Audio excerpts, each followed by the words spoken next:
आश्रम के पुण्यार्चक हैं पुण्य भक्त परिवार। मुनि अवस्था में थे तो उन्होंने अपने जीवन में तपश्चरण किया। जिस प्रकार से आज वर्तमान में भावी सिद्ध के रूप में धैर्यवत के अंदर दो दिगंबर मुनिराज तपश्चर्या की साधना कर रहे हैं। ये रिद्धियां मुनिराजों के प्रकट हुआ करती है। तपश्चरण करते समय व्यक्ति के मन में विशुद्ध परिणाम चाहिए। विशुद्ध परिणाम के अभाव में ये रिद्धियां प्रकट नहीं हो सकती हैं। ये तपश्चरण, ये धर्म की साधना, धर्म की आराधना, पूजा भक्ति भाव कोई काम नहीं आता है। जहां कषायों की मंदता होती है, जहां समता परिणाम होता है, जहां परिणाम विशुद्ध होते हैं, वहां पर अपने आप ये रिद्धियां प्रकट होती हुई दिखाई देती है। अपन तो ये समझते हैं कि पंचम काल में रिद्धियां नहीं हैं, चतुर्थ काल में रिद्धियां प्रकट होती हैं, लेकिन वे रिद्धियां हमें दिखाई नहीं देती हैं। जो मुनिराज अपने जीवन में सर्वोत्कृष्ट तपश्चरण की साधना करते हैं, उन मुनिराजों के उनको भी पता नहीं चलता है कि मुझे रिद्धि प्रकट हुई है या नहीं। ये तो सामने कोई अवधि ज्ञानी मुनिराज, कोई मना परिज्ञानी मुनिराज बता सकते हैं कि इन मुनिराजों को रिद्धियां प्रकट हुई है। जिस प्रकार से विष्णु कुमार मुनिराज पर्वत के ऊपर खड़े होकर के तपश्चर्या कर रहे थे, लेकिन उन्हें विक्रिया रिद्धि की प्राप्ति हो गई, उन्हें पता नहीं चला। अन्य अवधि ज्ञानी मुनिराजों के माध्यम से पता चला कि विष्णु कुमार मुनिराज के द्वारा ये रिद्धियां प्रकट हुई हैं और वही मुनिराजों की रक्षा कर सकते हैं। इन मुनिराजों की आराधना करने के लिए देवता लोग आया करते हैं। इसलिए तपस्वी मुनिराजों की वंदना करने के लिए आप जब जब भी जाओ तो उनके पास में निश्चय शब्द का प्रयोग करना। यदि आपने निश्चय शब्द का प्रयोग नहीं किया और वंदना कर ली, नमस्कार कर लिया, हो सकता है कि उस स्थान पर कोई व्यंतर आदिक देव उन मुनिराज की वंदना करने के लिए आया हो, पूजा करने के लिए आया हो, भक्ति करने के लिए आया हो, नमस्कार करने के लिए आया हो। यदि उसमें किसी प्रकार के उस देव को बाधा पहुंचती है तो वो देव जो है आपको उलट पुलट कर सकता है। इसलिए जब जब भी इन तपस्वी मुनिराजों के पास में जाओ तो निश्चय शब्द का प्रयोग करके जाना, बैठना, तो अपने को किसी प्रकार की कोई बाधा नहीं होगी। शिव निष्क्रिय तप की साधना जिन्होंने दोनों युगल मुनिराजों ने अपने जीवन में संपन्न कर ली, इतनी बड़ी साधना करके, और जो ये पिछले वर्ष 100 दिन की साधना का व्रत जिन्होंने अपने जीवन में संपन्न किया, और आज वर्तमान में दोनों युगल मुनिराजों ने 190 दिन की साधना का यह उपक्रम यहां पर प्रारंभ कर रखा है। अपन तो सोचते रह जाते हैं ये मुनिराजों में शक्ति कहां से आ गई। शक्ति कोई बाहर से आने वाली नहीं, ये शक्ति स्वयं के भीतर विद्यमान है, केवल मात्र प्रकट करने की आवश्यकता है। ये अभी वर्तमान में अपना शक्ति परीक्षण कर रहे हैं। अभी तो हीन सौनन चल रहा है, शरीर में शक्ति नहीं है, लेकिन फिर भी इन दोनों निर्ग्रंथ मुनिराजों ने अपने जीवन के अंदर वो शक्ति का पुण्य उपार्जन कर लिया जो चौथे काल में शक्ति प्राप्त होने वाली थी। वो शक्ति का पुण्य आज जिन्होंने अपने जीवन में उपार्जन कर रहे हैं और आगे चौथे काल में जाकर के ये ऐसे बड़े बड़े व्रत की साधना अपने जीवन में कर पाएंगे।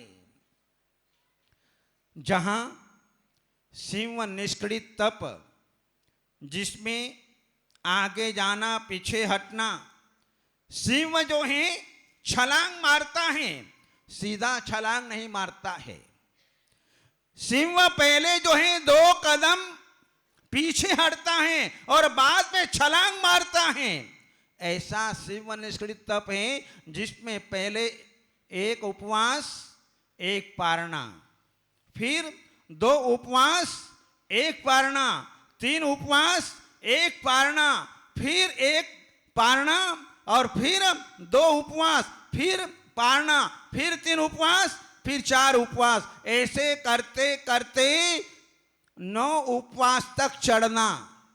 आज से जो है हर्षितमती माता जी ने ये व्रत प्रारंभ यहां पर किया है। 4 बार इनके उपवास की साधना बनेगी। 9 उपवास 1 बार आएंगे, उसके बाद में 8 उपवास की साधना, 9 उपवास का पारणा करके फिर 8 उपवास करना, फिर 8 उपवास करके फिर 7 उपवास, फिर 7 उपवास करके 8 उपवास की साधना। ऐसे 4 बार ये सारे इनके उपवास की साधना आएगी। ये व्रत महापुरुषों के व्रत है, जिन्हें अपने जीवन में महापुरुष बनना है निकट भविष्य में, वही इस व्रत की साधना नहीं कर सकते हैं। ये भगवान महावीर के द्वारा प्रदत्त वीर व्रत कहलाते हैं। और ये वीर व्रत जो है उसका पालन सिंह जैसा पुरुष व्यक्ति ही कर सकता है। कायर पुरुष अपने जीवन में व्रत नहीं कर सकता है। व्रत करते समय विशुद्धि की अत्यंत आवश्यकता है। हमारे मन में किसी प्रकार का संक्लेश परिणाम न हो। यदि थोड़ा सा भी संक्लेश हो गया, आर्त ध्यान रौद्र ध्यान हो गया, विषय कसाई की भावना जागृत हो गई, तो वो प्राणी अपने जीवन में व्रत नहीं कर पाता है। इसलिए ये तपस्वी मुनिराज अपने जीवन में परम विशुद्धि को धारण करते हैं और उन विशुद्धि का प्रभाव उनके जीवन में ये आता है कि वे बेधड़क होकर के 190 दिन के व्रत की साधना अपने जीवन में पूर्णता को प्राप्त कर लिया करते हैं। विशुद्धि सबसे बड़ी चीज है, जहां समता का परिणाम, शांति का परिणाम। अभी आप देखो कि महोत्सव सागर जी महाराज ने 5 उपवास का पारणा किया। अपन सोच सकते हैं कि 5 उपवास के पारणा में क्या खाया जाएगा। जहां गुलाब जामुन कठोर हो, जलेबी कठोर हो, हलवा कच्चा पक्का हो, रोटी कच्ची पक्की हो, तो उनका पारणा कैसा होगा। लेकिन मुनिराज तो मुनिराज हैं, वे तो यथालब्ध जैसा मिल जाता है वैसा आहार कर लेते हैं, लेकिन अपने विशुद्धि को नहीं छोड़ते हैं। और वही विशुद्धि इनको अपने जीवन के अंदर वो ताकत देती है जिसके कारण वे अपने व्रत की साधना कर लेते हैं। जहां आचार्य शांति सागर जी महाराज ने अपने जीवन में सिंह निष्क्रिय तप की साधना की, 16 उपवास तक की। 16 उपवास जब उनके करने का अवसर आया, 15 उपवास के दिन 105 डिग्री बुखार हो गया। शरीर इतना तप गया और तपने के बाद पारने का नंबर आया 15 उपवास करने के बाद। और जो है मात्र 1 कटोरी आंवले की कड़ी ली, पानी लिया और बैठ गए, और उसके बाद में फिर 16 उपवास की साधना। कैसी क्षमता, कैसी विशुद्धि, ये आज पंचम काल के अंदर हमको देखने को मिलती है। वहीं पर अभी महोत्सव सागर जी महाराज को जो पारना हुआ, एकदम बेकार पारना हुआ, अभी आपको पता ही नहीं है, लेकिन पारना हुआ जरूर, और बाद में उल्टी हो गई। और इसके बाद में फिर आज 4 उपवास वापस हो गए, अभी तो आगे और उपवास होंगे। तो कितनी विशुद्धि है, वही विशुद्धि इन्हें अपने जीवन में आगे बढ़ा रही है, जिसके कारण ये अपने व्रत की साधना में इतने दृढ़ हैं। चाहे कुछ भी हो जाए, चाहे कितनी विषमता आ जाए, लेकिन मैं अपनी समता को, अपनी विशुद्धि को मैं अपने जीवन के अंदर नहीं छोड़ूंगा, और इस व्रत को पूर्ण करके रहूंगा। दिगंबर साधु का यह दृढ़ संकल्प ही उन्हें अपने जीवन में आगे बढ़ने में बहुत सहारा देता है।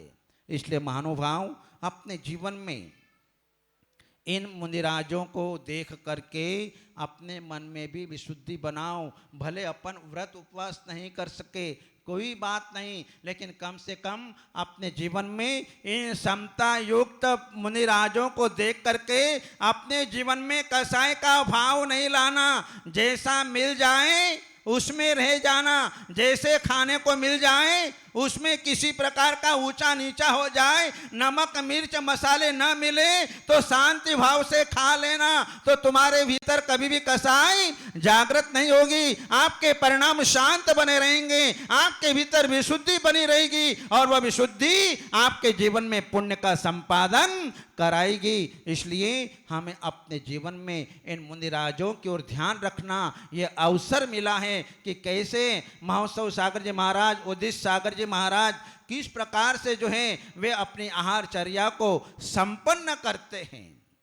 इस बात को ध्यान में रख करके हम भी अपने जीवन में अपने विशुद्धि को बढ़ा सकते हैं। तो आज जो है उदित सागर महाराज का 4 उपवास के बाद में आज ये पारना यहाँ पर जो है होगा।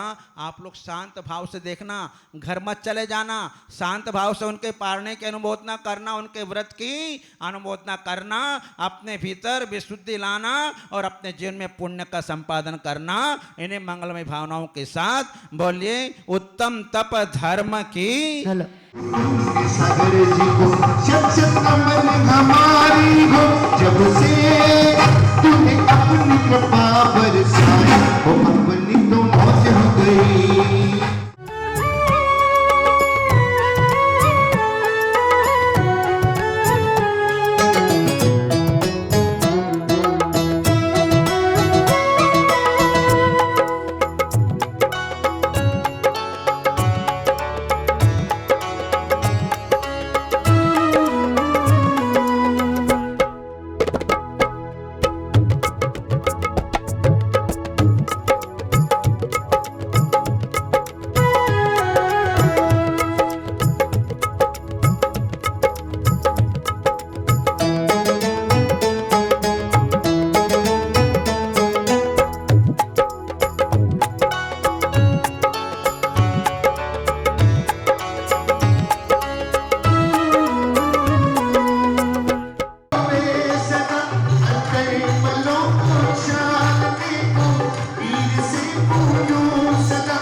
के पुण्यार्जक थे पुण्य भक्त परिवार।